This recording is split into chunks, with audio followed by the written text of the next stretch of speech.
Brisbane में G20 summit शुरू हो चुका है और प्रधानमंत्री का खासा ध्यान है ब्लैक मनी के मुद्दे पर। अंतर्राष्ट्रीय सहमति बनाना चाहते हैं कि किस तरीके से ग्लोबल कन्वेंशन हो ब्लैक मनी वापस आने के लिए, और दुनिया भर में ग्रोस डोमेस्टिक प्रोडक्ट किस तरीके से तेजी से बढ़ सकता है और नौकरियां किस तरीके से क्रिएट की जा सकती हैं, इस पर G20 के तमाम देशों के नेताओं की नजर है। आखिरकार ऐसा क्या हो सकता है जिससे ये नतीजे हासिल हो पाए। इस वक्त हमारे साथ ब्रिस्बेन राउंड टेबल में खास मेहमान मौजूद हैं। सबसे पहले मैं आपकी पहचान कराता हूं आशुतोष मिश्रा से, रिसर्च फेलो हैं, ब्लैक मनी पर एक्सपर्ट हैं, इंटरनेशनल टेररिज्म पर एक्सपर्ट हैं। ब्लैक मनी का बार बार हवाला प्रधानमंत्री दे रहे हैं, लेकिन इसके लिए एक ग्लोबल कन्वेंशन की जरूरत है। दुनिया भर के देशों में रजामंदी होनी चाहिए। आप हमारे दर्शकों को समझाएं कि इस वक्त ये ग्लोबल कन्वेंशन किस स्तर पर है, और जो पीएम कह रहे हैं कि ब्लैक मनी वापस आनी चाहिए, क्या ये भाषण ही होगा या आपको लगता है वापस भी आएगा? देखिए, उनकी नीयत पे तो कोई संदेह नहीं कर सकता है, लेकिन नीयत के आगे कुछ स्ट्रक्चरल प्रॉब्लम्स ही आपकी आती हैं जो ग्लोबली आएंगी, जो आपको जो है टैकल करनी पड़ेगी।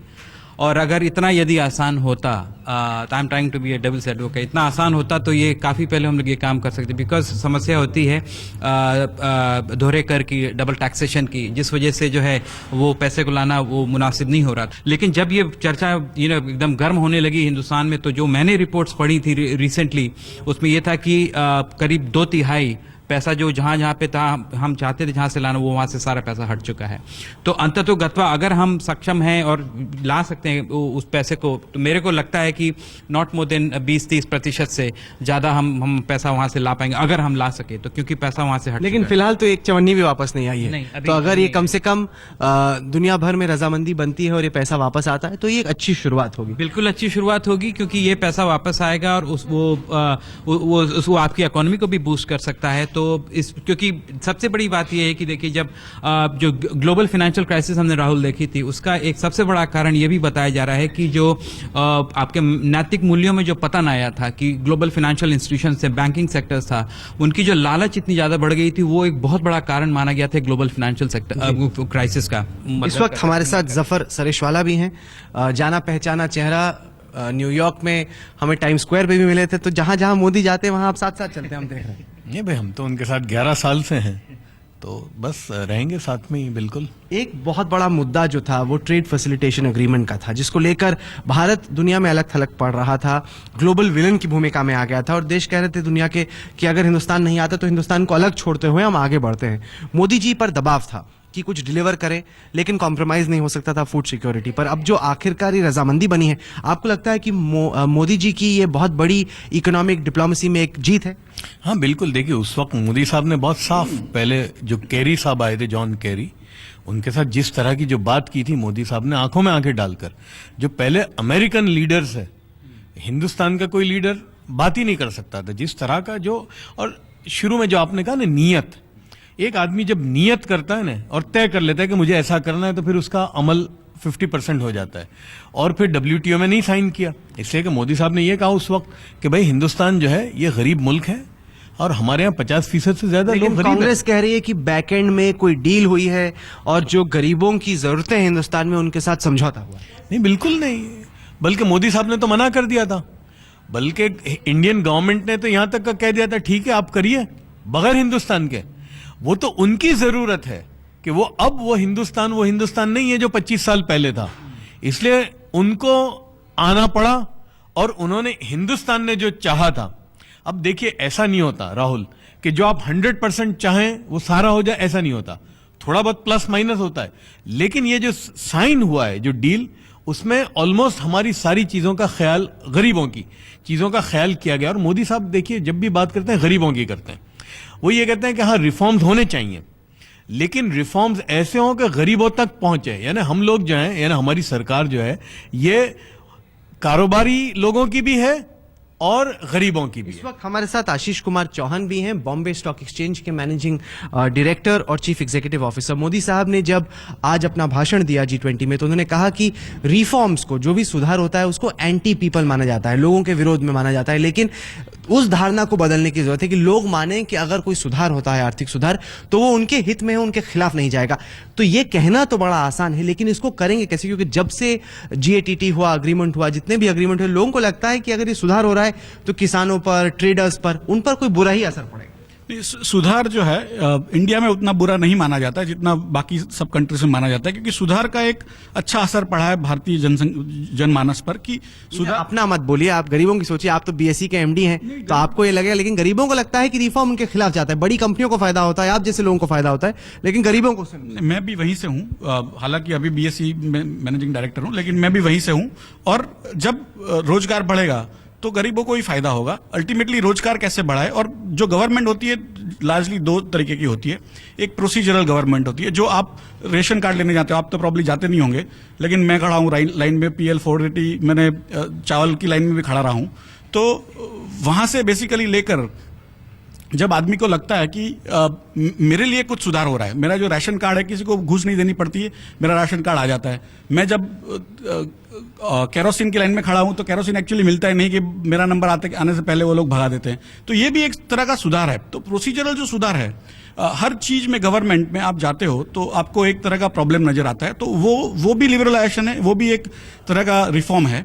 और दूसरा है कि पॉलिसी रिफॉर्म, कि जो देश का जो मिनरल होता है, कोई नेचुरल रिसोर्स होता है, वो कईयों को मिल जाता है, तो उसके ऊपर कैसे ट्रांसपेरेंसी लाई जाए। और बाकी के जो ये भी वर्ल्ड के जो सुधार है, हमारे खुद के सुधार, जो रिफॉर्म जो हमने कहा 1991 में भी जो लिबरलाइजेशन चालू हुआ, रिफॉर्म चालू हुआ, वो अंदरूनी रिफॉर्म चालू है, कोई बाहर के लोगों ने नहीं थोपा था। और उसकी वजह से इंडिया में एक अच्छा सा भरोसा बैठा है कि रिफॉर्म जो है मेरे काम में भी आएगा। इस वक्त हमारे साथ जसबीर सिंह भी हैं, वुलनगैंग कोल के चीफ एग्जीक्यूटिव ऑफिसर हैं, जिंदल कंपनीज में आता है और ऑस्ट्रेलिया में बिजनेस करते हैं। ये बताएं कि ये जो बात हो रही है कि दुनिया में रोजगार बढ़ना चाहिए, दुनिया की GDP तेजी से ग्रो करनी चाहिए, आप क्या देखना चाहेंगे G20 समिट में निकल के आया कि आपको लगता है कि ये जो दो मकसद हैं ये पूरे हों? अगर हम देखें कि जैसे जैसे इकोनॉमी बढ़ रही है, ग्लोबल इकोनॉमी, अंतर्राष्ट्रीय इकोनॉमी, जो trade barriers for trading between two countries, जिसके कारण बहुत मुश्किल हो जाता है कि इन्वेस्टमेंट एक कंट्री से दूसरी कंट्री में जाए। और इसके साथ साथ इन्वेस्टमेंट इसलिए इम्पॉर्टेंट है कि इन्वेस्टमेंट के साथ साथ आपको एक इंश्योरेंस मिलती है। जब हम एक सामान जैसे फॉर से कोल हम इंपोर्ट करते हैं, अगर हम वही कोल सिर्फ कमोडिटी लेने के साथ साथ अगर हम उसमें इन्वेस्टमेंट भी कर दें तो राष्ट्रीय स्तर पे भी एक तरह से बड़ी कंपनीज को एक इंश्योरेंस मिलती है। और इसलिए बड़ा इम्पॉर्टेंट है कि जो दो कंट्रीज हैं या डिफरेंट जो इम्पॉर्टेंट कंट्रीज हैं उनके बीच में ट्रेड रिलेशनशिप बढ़े। और उस ट्रेड रिलेशनशिप बढ़ने से क्या होता है कि अपने आप में ही उनके रिश्ते मजबूत होते जाते हैं। अगर हम ऑस्ट्रेलिया का देखें तो इन्होंने 50-60 साल पहले जापान के साथ में अपने सबसे पहले ट्रेड रिलेशनशिप बढ़ाया। जापान और चीन अब तक ऑस्ट्रेलिया की प्राथमिकता रही है, हिंदुस्तान से रिश्ते कुछ हद तक हाशिए पर हैं। आपको लगता है कि मोदी के यहाँ से ये बदलेगा? एक्चुअली अगर हम देखें तो जापान ऑस्ट्रेलिया का major relation UK US from investment point of view से था, और Japan, Korea, China resource point of view से इन्वेस्टमेंट था। और पिछले कुछ सालों से इनका अभी देख रहे हैं कि इन्वेस्टमेंट और एक थोड़ा सा रिलेशनशिप इंडिया से बढ़ रहा है। और अभी ये टाइम आ गया है कि जैसे कहते हैं कि एक रिलेशनशिप का एक टाइम आ गया है, अब इंडिया का टाइम आ गया है जब इस रिलेशनशिप को बढ़ाया जा सकता है। मौका भी अच्छा इस वजह से है क्योंकि चीन में जो ग्रोथ है उसकी रफ्तार थोड़ी धीमी हो रही है। जिस रफ्तार से पहले चीन ग्रो कर रहा था अब नहीं ग्रो कर रहा है। इसमें ऑस्ट्रेलियन कंपनीज को भी नया बाजार चाहिए और हिंदुस्तान तैयार खड़ा है उस लिहाज से। एक और है कि सबसे इम्पोर्टेंट है कि दोनों प्राइम मिनिस्टर्स इंडिया में भी और ऑस्ट्रेलिया में, they are saying action prime ministers, they are here to do the works. और वो दोनों चाहते हैं कि जितने भी बैरियर्स कम हों, और दोनों का एक दूसरे के प्रति आदर है और दोनों एक दूसरे को काम करना चाहते हैं। इस वक्त हमारे साथ रणदीप अग्रवाल भी हैं जो कि प्रेसिडेंट हैं ऑस्ट्रेलिया इंडिया बिजनेस काउंसिल के। आप क्या देखना चाहेंगे मोदी और एबट की मुलाकात में निकल के आए जिससे आपको लगे कि ऑस्ट्रेलियाई कंपनियों में धारणा बने कि हिंदुस्तान में जाके निवेश किया जा सकता है? देखिए, ऐसा है कि जैसे मैंने पहले कहा, अगर आप अभी देखें सिचुएशन, हमने इंडिया ने इन्वेस्ट किया कोल बिजनेस में। अभी सबसे बड़ी चीज ये हुई कि टोनी एबट गए इंडिया और न्यूक्लियर डील साइन करी, peace nuclear, the civil nuclear. उसका विरोध हुआ यहाँ पे? नहीं ऐसा नहीं। देखिए, ऐसा है कि न्यूक्लियर पावर का आफ्टर फुकुशिमा एक्सीडेंट के बाद में कई लोगों की ये धारणा थी कि न्यूक्लियर एनर्जी बिल्कुल बंद हो जाएगी। आप आज के आंकड़े देखिए और जो प्लान्स हैं पूरे वर्ल्ड में, एक्चुअली न्यूक्लियर एनर्जी ग्रो कर रही है आज की डेट में। तो मुश्किल ये थी कि सेफ्टी का इशू था, तो वो उसको सॉल्व करना था। तो सबसे बड़ी इंपॉर्टेंट पॉइंट ये हुआ कि हम ऑस्ट्रेलिया ने स्टेप लिया मोदी जी के बनने के बाद कि हम उसको और रिलेशनशिप बढ़ाएं। तो वो एक बड़ा भारी चेंज है अपने रिलेशनशिप में। उसकी वजह से हिंदुस्तान में नियम बदलते रहते हैं बार बार। आपको लगता है कि ऑस्ट्रेलियन कंपनीज को ये लगता है कि इंडिया अनरिलायबल है, कि आप जाते हैं निवेश करने के लिए सोचते हुए कि नियम कुछ रहेगा, लेकिन सुप्रीम कोर्ट की वजह से या सरकार बदलने की वजह से नियम बदल जाता है और उससे अड़चन होती है निवेश। ये ऐसा है, देखिए आप ऐसा इंडिया के लिए नहीं कह सकते, ये नियम यहाँ भी बदलते रहते हैं। यहाँ भी बदलते रहते हैं जी, अनसर्टेनिटी यहाँ भी रहती है। तो G20 का मतलब यही है कि हम अगर दोनों प्राइम मिनिस्टर बैठेंगे तो हम बात कर सकते हैं कि कोल माइनिंग में कितने नियम बदले भैया आपने, और क्यों। ऑस्ट्रेलिया भी आप कह रहे हैं कि बराबर से गुनहगार है। मैं फोकस करना चाहता हूं आपके साथ डॉक्टर आशुतोष मिश्रा कि मोदी की जो छवि बन रही है इंटरनेशनल स्टेज पे, उसको आप कैसे देखते हैं? हम देखते हैं कि ओबामा ने कहा म्यांमार में mister Modi you are a man of action. MEA ने कहा कि जितने रिक्वेस्ट आ रहे हैं मीटिंग के लिए मोदी के लिए, वो ओबामा और शी जिनपिंग से भी ज्यादा है। आपको लग रहा है कि मोदी की एक ग्लोबल स्टेट्समैन की एक इमेज बन रही है? हाँ, बिल्कुल बन रही है। वो हमने अमेरिका में देखा, वो जापान गए, वहां पे हमने देखा, आसियान के अंदर देखी उनकी क्या धाक जमी है। अब यहाँ ऑस्ट्रेलिया में आए हैं, ऑस्ट्रेलिया में उनकी देखी चारों तरफ वाहवाही हो रही है। और जहाँ पे अब मैं आज ही देख रहा था कि टोनी एबट सर से मिल रहे थे, लेकिन मोदी जैसे ही आए स्टेज पे उनको तो गले लगा लिया एकदम। तो ये छोटी छोटी जो आप चीजें देखिए तो उनसे उनका लगता है उनका जो पद इतना ज्यादा ऊंचा हो गया अंतर्राष्ट्रीय उसमें कि उसकी कोई बात नहीं। और दूसरी एक दो चीजें यहाँ पे हैं राहुल, जो मैं जल्दी से रखना चाहता हूं आपके सामने, कि जो भारत और ऑस्ट्रेलिया मिलकर काम कर रहे हैं, तो मैं इसको इस तरीके से देखता हूं कि भारत जो है ऑस्ट्रेलिया के लिए कल्पतरु है ना, वो ट्री ऑफ वेलबींग, और भारत मोदी के लिए कुरुक्षेत्र है। तो और ये दोनों इंटरेस्ट जो है ना उनको मिलना है, और बड़े अच्छे से मिलेंगे, इस तरीके से मिलेंगे कि जहां ऑस्ट्रेलिया वहां पे व्यापार बढ़ाना चाहता है, इन्वेस्टमेंट बढ़ाना चाहता है, ट्रेड रिलेशन बढ़ाना चाहता है। मोदी साहब का ये इंटरेस्ट है किन चीजों में ऑस्ट्रेलिया हमको कंट्रीब्यूट कर सकता है, कि जो मैंने मिशन उठाया था मई 2014 में अपने देशवासियों का, गरीबों का, मैं किस तरीके से हला भला करूं, ऑस्ट्रेलिया को किस तरीके से मैं यूज कर सकता हूं इन सब चीजों में। उसमें बात हुई थी रिन्यूएबल एनर्जी की। रिन्यूएबल एनर्जी यहाँ बहुत ज्यादा विंड, सोलर पावर, इस पर काफी काम हो चुका है। मोदी साहब का 24/7 बिजली देने का सपना है, उसमें बड़ा इंपॉर्टेंट रोल प्ले करेंगे। यूरेनियम की हमने वैसे बात की, 25% हम उसका जो है अंश बनाना चाहते हैं हम बिजली देने में, उसमें इनका बड़ा रोल रहेगा। उसके अलावा गंगा को साफ करने में इनका इकोसिस्टम यानी कि इतना अच्छा उन्होंने प्रिजर्व किया। ऑस ग्रीन पहले से वहां पे मौजूद था गंगा की क्लीनिंग में, इनका उसमें गंगा की क्लीनिंग में बड़ा उनका हाथ रहेगा। तो इस तरीके से कई लेवल पे जो मोदी साहब का जो एजेंडा, आपके हिसाब से गंगा को साफ करने में क्या मदद कर सकता है ऑस्ट्रेलिया? देखिए मैं बताता हूं आपको, पिछले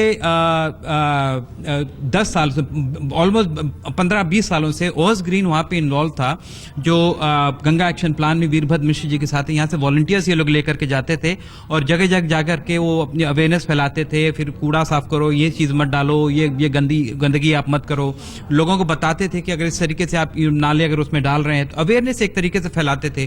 तो ये यहाँ पे मैंने देखा एक जनमानस ऑस्ट्रेलिया में इकोलॉजिकली बड़ा अवेयर रहता है, तो एक उनका उसमें बड़ा अच्छा रोल था। दूसरा चीज ये था कि वो बताएंगे किस तरीके से कहाँ पे आपका पॉल्यूशन शुरू होता है, किन किन इंडस्ट्रीज को आपको रोकना पड़ेगा, कहाँ पे सीवेज प्लांट्स वो लगाने पड़ेंगे, फिल्टर के लगाने पड़ेंगे, क्योंकि ऑस्ट्रेलिया में सारे रेगुलेशंस हैं। आप नदियों को जाकर के देख लीजिए, इतनी साफ नदी आपको मिलेंगी। हमारे ठीक सामने ब्रिस्बेन नदी है और काफी खूबसूरत भी है। तो वो तो अपना इनका जो सफलताएं रही अपने इकोसिस्टम को जिस तरीके प्रिजर्व करने की, तो वो उसका काफी। एक चीज पे और मैं फोकस करना चाहूंगा खत्म करने से पहले, कि मोदी को डिप्लोमेसी में, कूटनीति में लगता मजा भी आता है।